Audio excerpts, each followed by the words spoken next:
Well, hello. For those of you that don't know me, I'm Dave. I've been sailing for about 30 odd years now, so I'm still only new at it.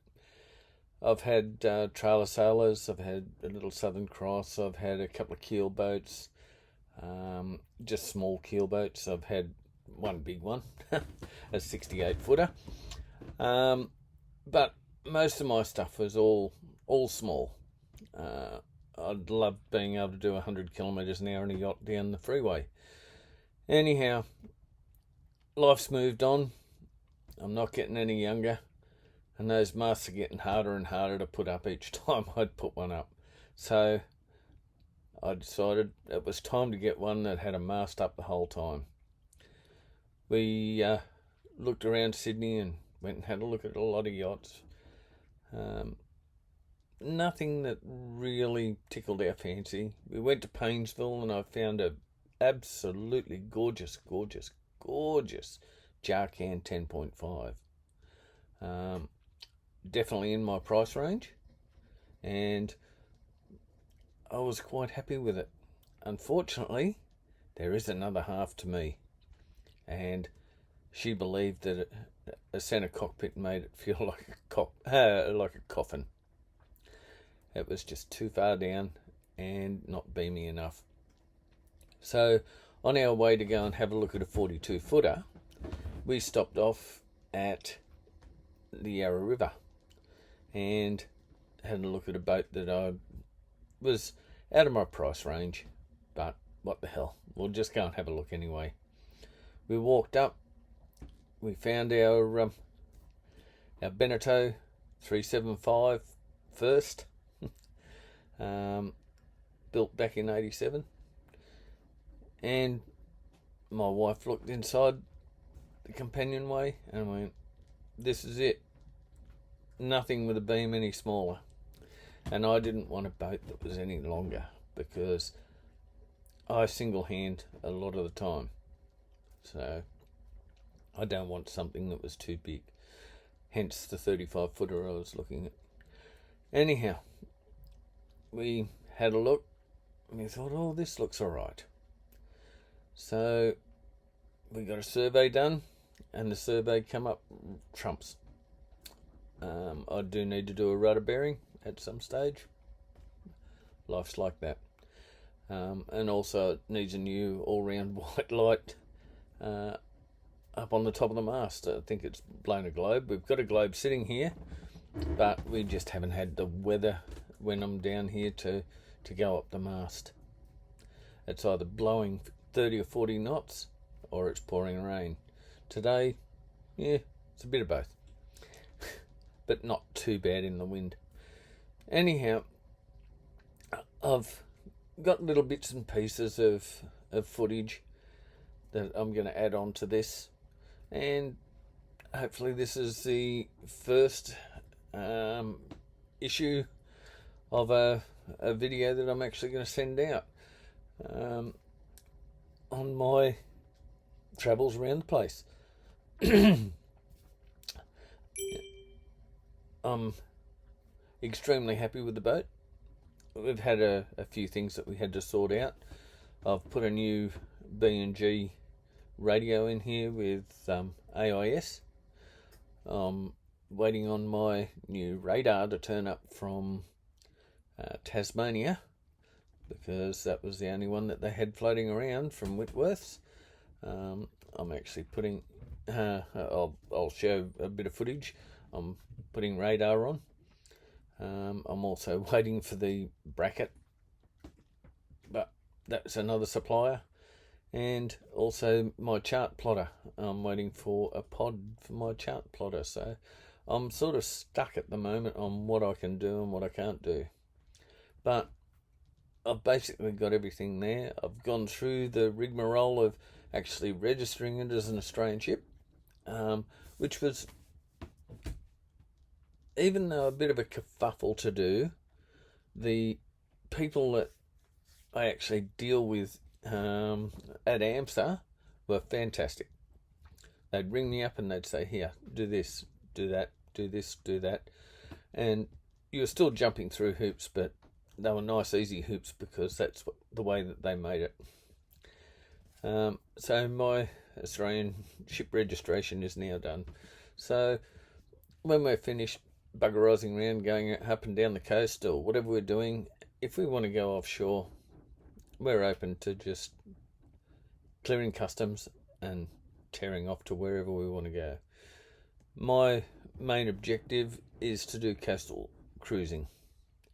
I don't find a necessity to go out and travel across oceans.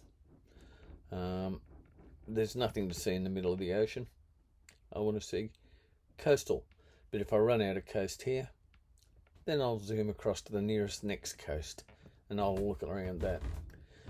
That's the plan. We took off and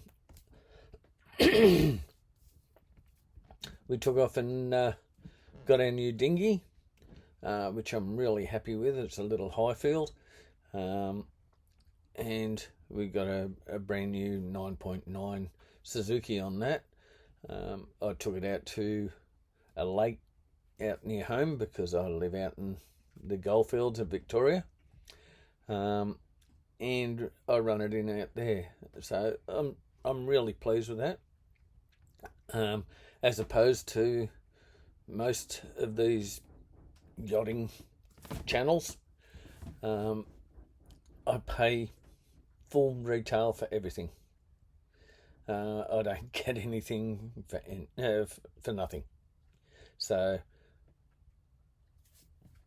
what I've got, I bought.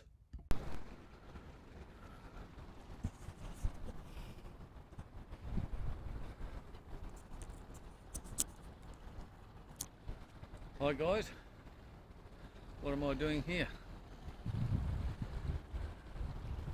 Well, always been a gunner. Well, now I'm gunner something. I'm gonna do what I wanted to do for many, many years. Step away from a trailer sailor. And I'm out here to buy myself a new boat. And that's her.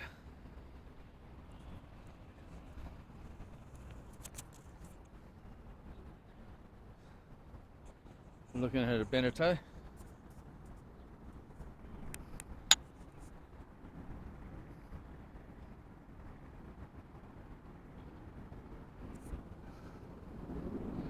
A Beneteau first 375.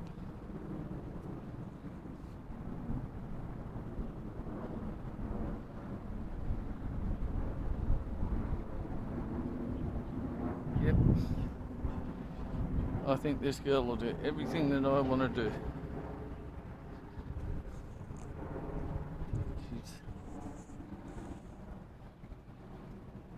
11 meters, 0.3 in length, or just over 37 feet.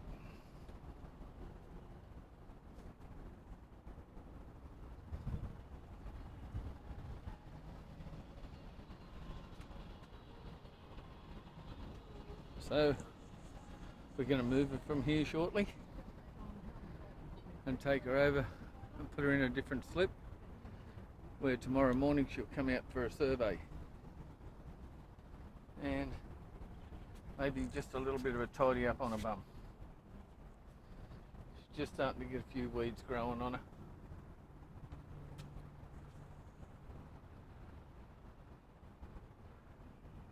So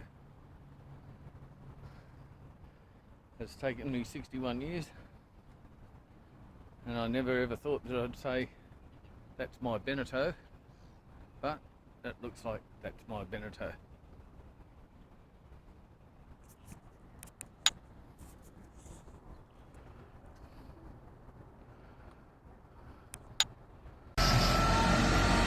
So here comes Caliban out of the water to the end of a survey.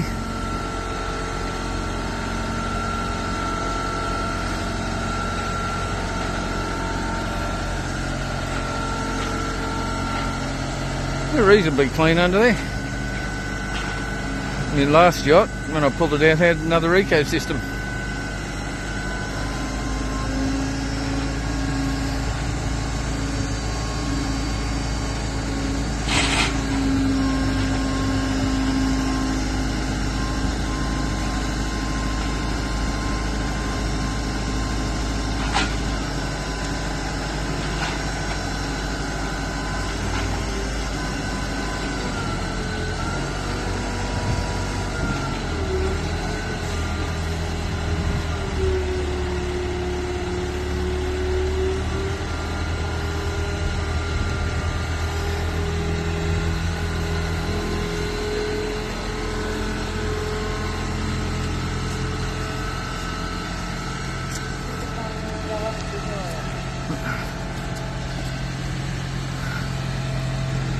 Oh, stand in the shade because it's about 700 degrees here.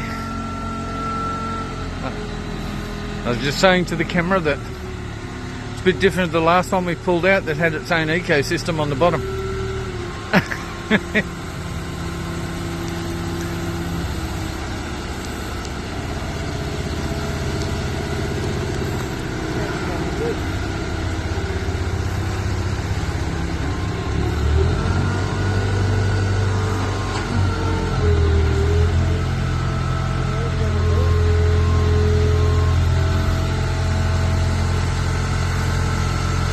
A little bit grubby around the waterline, just needs a bit of a brush, but I'm sure Denise will want to hop in the dinghy and just go around with a little brush and scrub it off.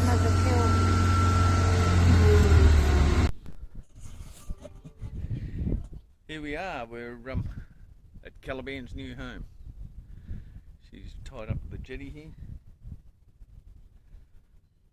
This is down at Wyndham. Lovely little marina.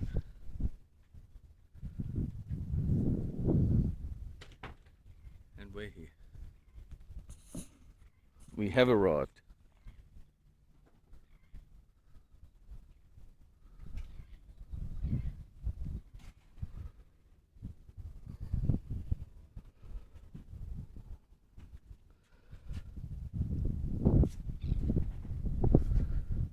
Now to set her up how we want to.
Well, guys, I hope you enjoyed what you've seen.